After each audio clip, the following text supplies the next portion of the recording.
नमस्कार दोस्तों, मैं हूं दीपक चौरसिया और मेरे इस सोशल मीडिया के मंच पर आपका स्वागत है। आज हम बात करने वाले हैं पश्चिम बंगाल की, क्योंकि एक के बाद एक ऐसे सबूत मिलते जा रहे हैं जिससे साबित हो जा रहा है कि ममता बनर्जी अब पूरी तरह से इस्लाम के रंग में यानी हरे रंग के अंदर रंग चुकी है। हम ये बात क्यों कह रहे हैं? हम ये बात इसलिए कह रहे हैं क्योंकि इसके एक के बाद एक नहीं, दो नहीं, तीन नहीं, चार नहीं, बल्कि पांच पांच सबूत मिले हैं। आज इन पांच सबूतों के बारे में बात होगी। आज ऐसे तमाम फैक्टर्स के बारे में बात होगी जिसको देखकर लगता है कि ममता बनर्जी अब वाकई में क्या हिंदू रही भी है कि नहीं रही है। उनका मुस्लिम प्रेम सर चढ़कर बोल रहा है। उनके दामन पर हिंदू एंटी हिंदू वाला दाग लग चुका है, लेकिन ममता बनर्जी को कोई रुचि नहीं है कि इस दाग को वो अपने दामन से छुड़ा ले।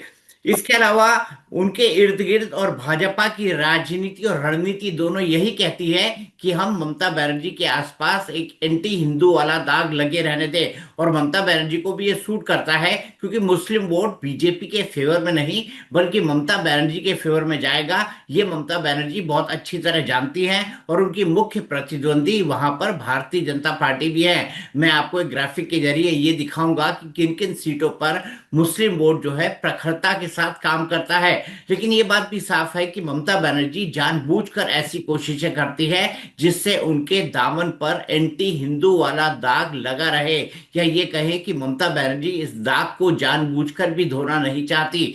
दरअसल अगर एक अनुमान के हिसाब से बात करें तो लगभग 30% की आबादी जो है वहां पर मुसलमान है। कई सारी सीटें ऐसी है जहां पर कई सारी सीटों में 50% से भी ज्यादा मुसलमान हैं। ऐसे में ममता बनर्जी को लगता है कि अगर मुसलमान वोट बैंक को साध लिया गया तो मुसलमान वोट बैंक को साध लेने के बाद उनको किसी और बड़े वोट बैंक को साधने की जरूरत नहीं पड़ेगी। इसी को लेकर जो है कई सारे ऐसे इंसिडेंट्स हुए हैं जिसके बारे में एक एक कर हम बात करेंगे।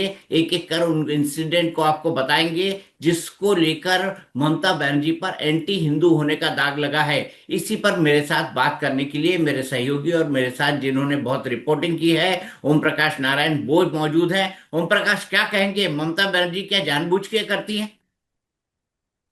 आपको याद होगा जब बाबरी मस्जिद का दौर था 1991-92 में दीपक जी।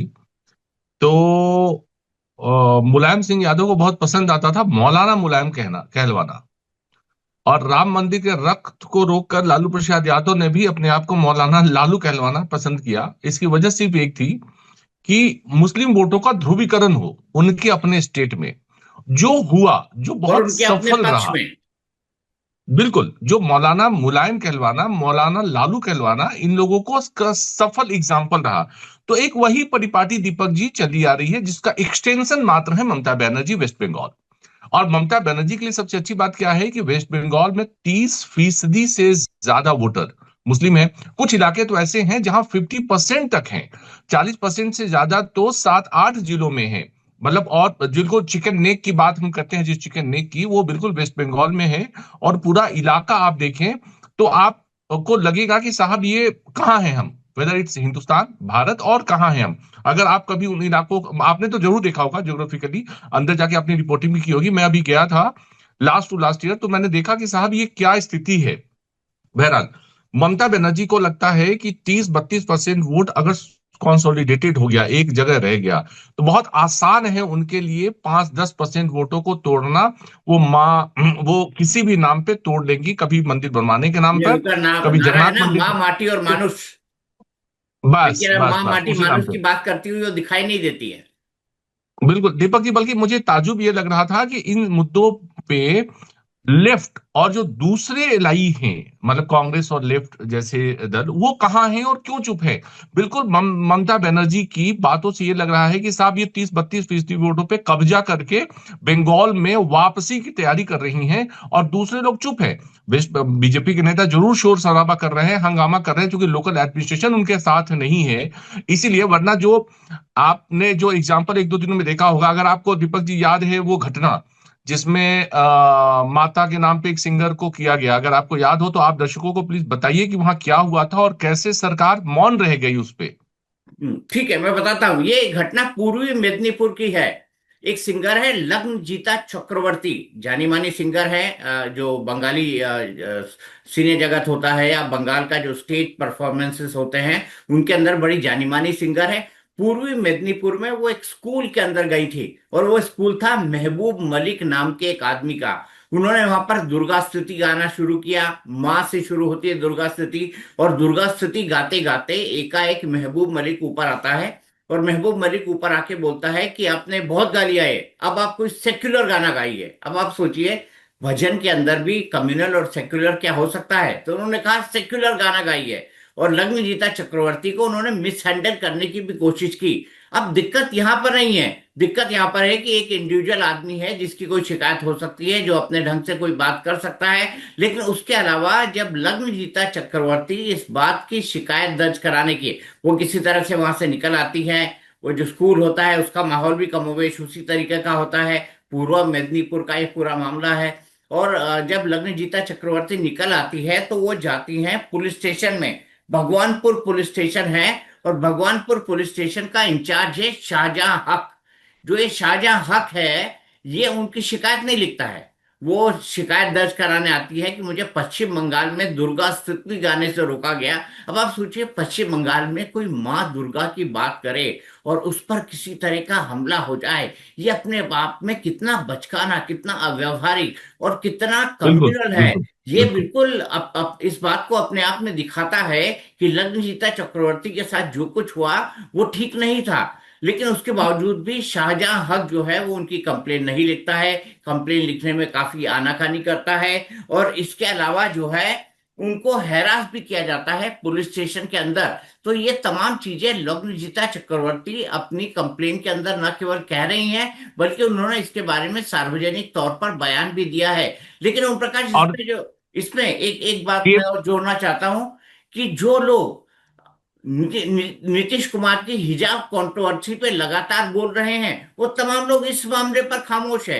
कोई ये नहीं कह रहा है कि बंगाल में आखिरकार दुर्गा स्तुति को गाने से क्यों रोका जाता है। आप बताइए, आपका टेक क्या है इस पूरे मामले जिसको पर। जिसका पॉपुलर वर्ड है सेकुलर टीम, सेकुलर टीम चुप है कि साहब वहां ना गाने दो और यहाँ हिजाब पे हंगामा करो।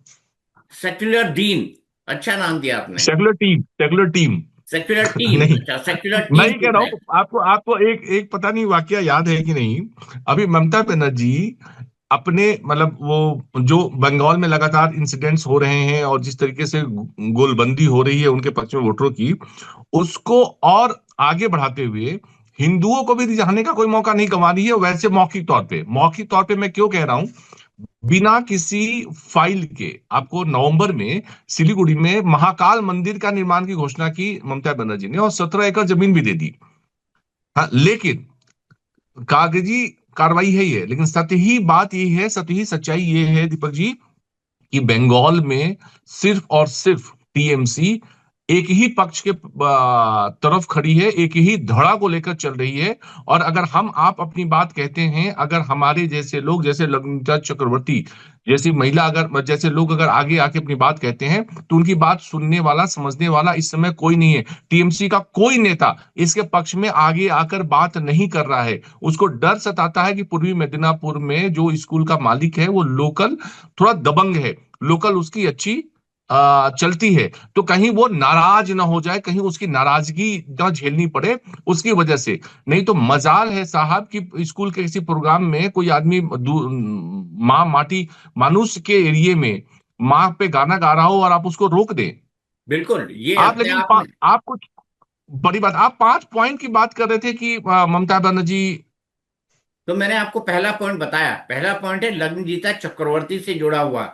लग्नजीता जी। चक्रवर्ती का जिस तरीके से अपमान हुआ, और जिस तरीके से वहां की सेक्युलर ब्रिगेड या टीम सेक्युलर वहां पर खामोश है, ये साबित करता है कि अब पश्चिम बंगाल में हिंदुओं के लिए हालात कोई ज्यादा अच्छे नहीं हैं। जो दूसरा पॉइंट है वो ये है कि हाल ही में आपको याद होगा, धीरेन्द्र कृष्ण शास्त्री वहां पर कथा करने के लिए जाने वाले थे, लेकिन ममता बनर्जी ने उनको परमिशन नहीं दी। अब ममता बनर्जी को ये डर होगा कि कहीं धीरेन्द्र कृष्ण शास्त्री के आने के बाद वहां पर हिंदुओं का ध्रुवीकरण ना हो जाए। वैसे हाल ही में आपने देखा होगा कि जो हिंदुओं ने वहां पर मिलकर, जो 5 लाख हिंदू हैं, उन्होंने गीता पाठ भी किया था। लेकिन धीरेन्द्र कृष्ण शास्त्री की इस कथा को परमिशन नहीं दी गई, और इस कथा को परमिशन नहीं देने के बाद धीरेन्द्र कृष्ण शास्त्री ने साफ साफ से कहा कि हम अब दीदी के राज में नहीं, दादा के राज में जाएंगे। यानी कोई दूसरा मुख्यमंत्री बनता है तब उसके राज में जाएंगे।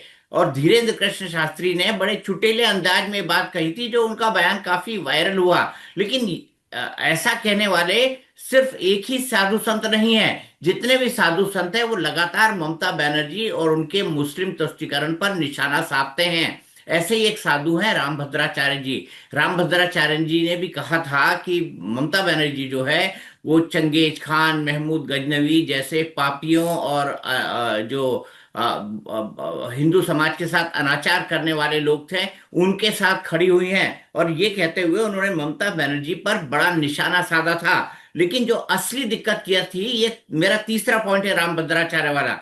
असली दिक्कत रामभद्राचार्य को इस बात से थी कि हुमायूं कबीर ने 6 दिसंबर 1992 के बाद जो हालात बने थे, उसके बाद 6 दिसंबर 2025 को एक नई मस्जिद बनाने का ऐलान कर दिया, और उसका नाम रखा है बाबरी मस्जिद। और जब से बाबरी मस्जिद बनाने की बात हुई है, लाखों की संख्या में नमाजी वहां पर जुटते हैं, हर शुक्रवार जुम्मे की नमाज करके जाते हैं। और अभी तक कई करोड़ रुपए का दान जो है, जकात जिसको हम कहते हैं, वो इस मस्जिद के लिए दी जा चुकी है। तो ये भी एक बड़ा मुद्दा है अपने आप में, जिसको लेकर साधु संत ममता बनर्जी से नाराज हैं। नाराजगी का कारण यह है कि ममता बनर्जी ने सिर्फ जुबानी जमा खर्चा किया। उन्होंने हुमायूं कबीर को बीजेपी का आदमी बना दिया। उन्होंने ये कह दिया कि हुमायूं कबीर तो पहले बीजेपी में रह चुके हैं, हुमायूं कबीर पहले बीजेपी से लोकसभा का चुनाव भी लड़ चुके हैं। तो ये तमाम चीजें उन्होंने कह दी। लेकिन उस मस्जिद को बनाने से रोकने के लिए कोई कारगर उपाय, या रोकने के बाद जो है वो ये तो कह ही सकती थी ना कि भाई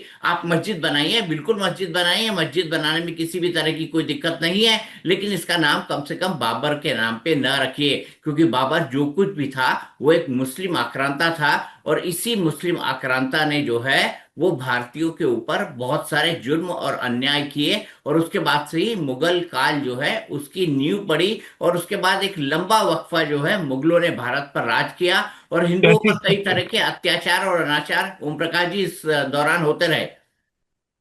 कैसी कैसी मतलब लोगों की डिमांड होती है। ममता बनर्जी चुनाव के समय में किसी मुस्लिम नेता को नाराज करने का कहाँ बीड़ा उठा सकती है दीपक जी? वो ये स्कूल के मालिक हक साहब हों या कबीर हक हो, नहीं, महबूब बेशक वो, मलिक। हाँ मलिक मलिक हक तो वो एसएचओ है जो थाना अध्यक्ष है। तो मतलब ऐसे लोगों को नाराज नहीं कर सकती। और जहां तक धीरेन्द्र शास्त्री की बात है, एक्चुअली बागेश्वर बाबा जो धीरेन्द्र शास्त्री हैं, वो हिंदू राष्ट्र की बात करते हैं। वो जहां जाते हैं हिंदुओं को जगाने का काम करते हैं। आप देखिए छत्तीसगढ़ में कैसे उन्होंने क्रिश्चियन से हिंदुओं लोगों को वापस लाने का भी काम किया है, और बहुत एक्टिव रोल अपना निभा रहे हैं वो, बुंदेलखंड से लेकर सभी जगहों पे। तो ममता बनर्जी को कहीं लगता होगा कहीं यहाँ का हिंदू जाग गया, और जो 65% पॉपुलेशन अगर जाग गई तो मेरा क्या होगा? तो जाहिर सी बात है ममता बनर्जी इस समय अपने आप को डिफेंसिव रख के ऐसे लोगों को दूर रखना चाहती होगी कि भैया राज्य से दूर रहो, एक बार सरकार बन जाने तो फिर देखेंगे कि हम को क्या करना है। लेकिन दीपक जी जो सबसे इंटरेस्टिंग है कि घुसपैठिए जिसके बलबूते पर ममता बनर्जी का वोट बैंक है, जो आबादी है, जो आबादी लगातार बढ़ रही थी देश में, वो आबादी को खुश करने की कोई मुहिम कम नहीं हुई है। ममता बनर्जी के राज में कोई भी ऐसा स्कीम नहीं आया है जो कम हो जाए। और बीजेपी और दूसरे दल चाहे जो कुछ कह ले, वेस्ट बंगाल के अंदर की जो हालात है ना, वो यही है मोरलेस, जो बांग्लादेश जैसी नहीं कह सकते, लेकिन उसके यहाँ जो छिटे पुटे लोग हैं कुछ राज्यों डिस्ट्रिक्ट्स में हैं। वो जो चक्रवर्ती के एफआईआर को मैं भी पढ़ रहा था, जो उसने कंप्लेन जो वहां कंप्लेन हुआ है दिया है, उसको मैं पढ़ रहा था तो देख के लग रहा था कि बताओ यार कैसे राज्य में और कैसी कैसी बातें हो रही हैं और कैसा चल रहा है। बिल्कुल, मतलब मुझे लगता है कुछ मोमेंट पे तो भारत सरकार को इंटरवीन करना चाहिए, या कुछ इलाकों में तो भेजना चाहिए जो हालात देख रहे हैं। दिक्कत ये है ना भारत सरकार की, भारत सरकार जो है केक खाना भी चाहती है और उसको छोड़ना भी नहीं चाहती है, या ममता बनर्जी के हाथ से छीनना भी नहीं चाहती है। इसीलिए भारत सरकार दो दो बार रिकमेंडेशन हो चुका है कि पश्चिम बंगाल के अंदर धारा 355 लगा दी जाए, यानी वह राष्ट्रपति शासन लगा दिया जाए, और राष्ट्रपति शासन लगाने के बाद वहां पर जो है फ्री एंड फेयर इलेक्शन कराया जाए। लेकिन भारत सरकार इसकी हिम्मत नहीं जुटा पाती है, क्योंकि भारत सरकार को यह लगता है कि इससे ममता बनर्जी को अननेसेसरी सिंपैथी मिलेगी। तो अभी तक हमने तीन कारण बता दिए हैं। सबसे पहला कारण लग्नजीता चक्रवर्ती, दूसरा कारण धीरेन्द्र कृष्ण शास्त्री का जो है वो कथा वाचन करने से इनकार करना पश्चिम बंगाल के अंदर, क्योंकि उनको परमिशन नहीं चार। मिली, और तीसरा जो पॉइंट है वो है राम भद्राचार्य और उनकी नाराजगी का कारण कि हुमायूं कबीर ने जो है वहां पर एक मस्जिद बनाने का ऐलान कर दिया है, और ममता बनर्जी ने रस्म अदायगी के तौर पर उनको अपनी पार्टी से तो निकाल दिया, लेकिन वो उनका रोका नहीं प्रत्यक्ष है। या अप्रत्यक्ष तौर पर समर्थन भी कर रही हैं, क्योंकि ममता बिल्कुल बनर्जी के बिल्कुल। न चाहने के बावजूद अगर कोई इतना बड़ा कार्यक्रम वहां पर कर सकता है, तो मुझे लगता है फिर तो ममता बनर्जी कैपेबिलिटी पर हमको डाउट करना चाहिए। जो चौथा कारण वो है, वो तो बहुत ही गजब है। मतलब वो इतना गजब है कि आप पांचवा। चौथा चौथा हम चौथा। चौथे पे आए हैं, हाँ। चौथे कारण पे आए हैं। हम्म। और चौथा कारण जो हम्म। है वो तो बहुत ही गजब है। उसके बारे में जितना कहा जाए वो कम है। उसमें जो है तृणमूल कांग्रेस के एक नेता भगवान राम को मुसलमान बता रहे हैं। अब आप हम सोचिए ओम प्रकाश जी, ऐसा कभी हो सकता है या ऐसा कभी संभव है?